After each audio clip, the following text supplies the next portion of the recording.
The fact that we're even considering the future of Erik Karlsson anywhere but San Jose is astounding to me because while a great player a few years ago, injuries and age have kind of caught up to him. We thought, you know what, his best years were going to be behind him.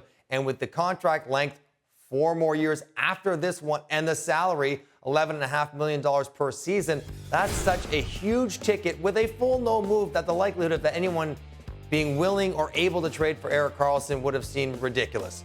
But when he's 1 point behind being the highest scorer in the league that doesn't play for Edmonton, you might have to consider this. And I give Mike Greer a lot of credit for kind of acknowledging what is obvious. San Jose's in a rebuild. They're trying to shed salary. And if they could somehow get themselves out from underneath Erik Karlsson's deal, they would be willing to look at that. Now, of course, Erik Karlsson would have to accept a trade wherever he might end up going. But the fact that it's remotely possible is amazing. Now, I still think there is some things you would have to be leery of as a team looking to acquire Erik Karlsson. Obviously, he's not going to produce goals or points at this rate anymore, but his underlying numbers in San Jose are still really strong this year. You need to do your due diligence on his health-wise, what's going on in his ankles, his feet. Is this skating that he has shown this year sustainable? Is he back to skating something closer like he was several years ago when he was the best offensive defenseman in the league by a mile? Or is this just a 6-week aberration through camp and the early part of the season? You need to know that.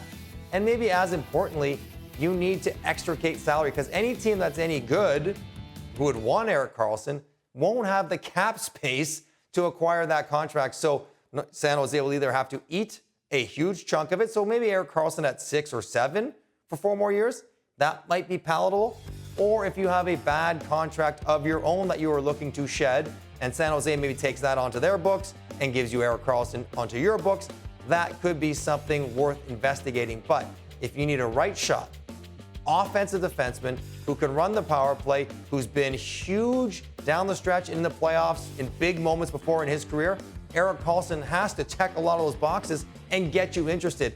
Just the feasibility of this deal is very complex with the salaries involved, but San Jose is willing to get creative. If the acquiring team is willing to get creative, then it's something, if you are desperate for offense from defense, you'd have to look into.